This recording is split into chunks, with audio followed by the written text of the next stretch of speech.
Halo, Assalamualaikum. Oke, jumpa lagi teman-teman. Dalam kesempatan kali ini kita akan melanjutkan dari seri tentang video seputar analisis data di statistik. Nah, kali ini kita akan membahas tentang uji normality. Nah, uji normality ini adalah salah satu prasyarat yang harus dipenuhi ketika kita ingin melakukan analisis regresi linier.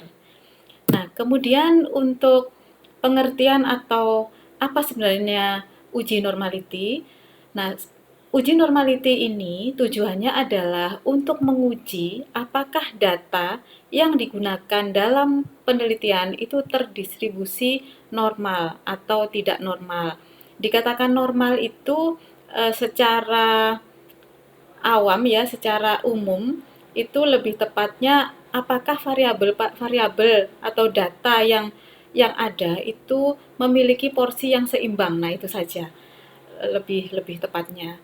Nah, kemudian untuk uji normality atau uji normalitas ini perlu dilakukan sebelum uji hipotesis dalam hal ini untuk analisis regresi linier ya. Entah itu regresi linier sederhana maupun regresi linier yang berganda atau multiple.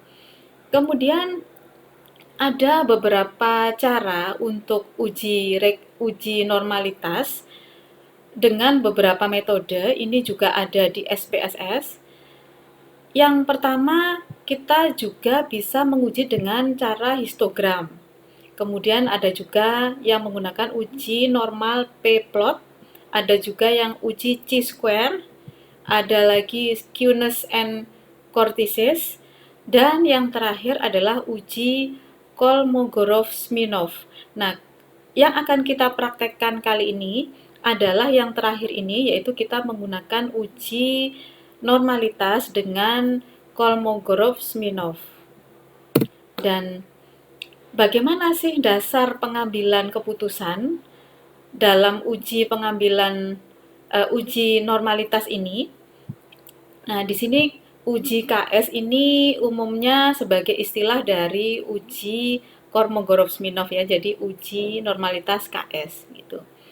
Nah, pengambilan keputusan yang menjadi dasar bahwa uji normality ini, data ini terdistribusi normal atau tidak, yang pertama, jika nilai signifikansi lebih besar dari 0,05, maka data penelitian terdistribusi normal. Dan sebaliknya, jika lebih kecil nilai signifikansi lebih kecil dari 0,05, maka data tidak terdistribusi normal gitu. Nah, bagaimana cara kita mengetahui hasil signifikansi? Kita harus melakukannya dengan analisis menggunakan SPSS salah satunya. Nah, sekarang kita langsung saja ke contoh kasus. Nah, misalnya di sini kita menggunakan contoh yang sama dengan video sebelumnya, yaitu pada saat kita mempelajari tentang reliability dan validity. Nah, kali ini kita akan coba untuk menggunakan tema yang sama untuk diuji dalam uji normalitas. Oke, langsung saja kita akan praktek dengan SPSS menggunakan data yang sama seperti video sebelumnya, yaitu variabel X ini adalah motivasi berolahraga dengan jumlah data sebanyak 58 dan variabel Y atau variabel dependence adalah kebiasaan hidup sehat. Nah, sekarang kita akan coba untuk mengetes dengan menggunakan SPSS. Nah, di dalam SPSS seperti biasa kita pindahkan dulu datanya, data dari yang akan kita uji, yaitu uji normality ini ya. Nah, ada dua variabel yang harus kita deklarasikan di dalam SPSS. Yang pertama kita masuk ke variabel view, yaitu variabel X kita deklarasikan motivasi, kemudian di sini saya beri tanda X ya, kemudian yang kedua adalah hidup sehat gitu aja ya, hidup sehat variabel menjadi variabel Y. Nah, setelah itu data kita pindahkan yang ada di Excel, kita pindahkan sebanyak jumlah datanya ada 58 ya. Ini copy paste, kita pindahkan ke sini, klik kanan paste tadi copy ya, klik kanan paste atau Ctrl V. Dah. Setelah data kita pindahkan, langkah selanjutnya adalah kita masuk ke analyze. Nah, tahap pertama ini ya, analyze, kemudian kita pilih regression dan pilih linear. Setelah itu klik. Nah, di sini ini saya riset dulu ya. Nah, ini posisinya kan ada dua variabel ini ya, variabel X dan Y. Variabel X kita pindahkan ke variabel independence, kita tinggal klik saja dan kita klik anak panah yang independence ini. Kemudian variabel Y atau hidup sehat kita masukkan ke variabel dependence ini. Nah, setelah itu kalau sudah kita klik save, kemudian kita masuk ke unstandardized, kemudian klik OK. Kemudian setelah itu klik OK. Nah, seperti ini. Nah, maka akan menghasilkan nilai dari residual. Nah, nilai residual ini yang nanti akan kita uji ke tahap berikutnya di dalam uji normality di sini. Nah, setelah nilai residual ini kita hasilkan, maka langkah selanjutnya kita masuk lagi ke analyze. Kemudian kita masuk ke non-parametric test. Setelah itu masuk ke legacy dialog. Setelah itu kita pilih sampel QS. Jadi masuk ke non-parametric test, kemudian legacy dialog, dan masuk ke sampel QS atau sampel Kolmogorov-Smirnov.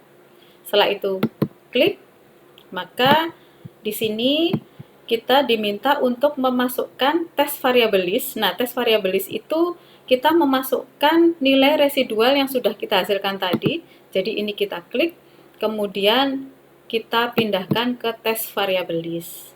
Nah, setelah itu kita pastikan di sini tercentang yaitu normal karena kita ingin menguji normalitasnya.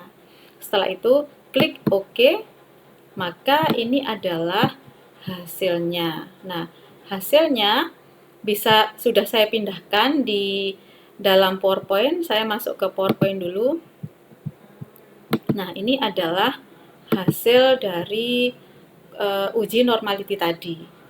Nah, hasil dari uji normality itu kita akan melakukan pengecekan apakah dia normal atau tidak. Nah, seperti yang saya jelaskan tadi, bahwa data dianggap normal, dinyatakan normal jika nilai signifikansi lebih besar dari 0,05.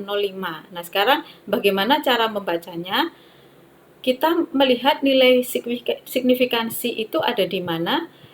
Ada di kolom baris ini. Ini adalah nilai signifikansi. Jadi, assumption signifikansi to tail, nah ini 0,09. Artinya ini adalah hasil dari uji normality tadi. Nah, artinya 0,09 ini lebih besar dari 0,05. Jadi, dinyatakan sesuai dengan pedoman kesimpulan tadi, pengambilan kesimpulan tadi, bahwa signifikansi dari data yang kita tes ini terdistribusi normal karena lebih besar dari 0,05. Nah, jadi seperti itu, teman-teman, cara menguji dengan uji normalitas atau normality test.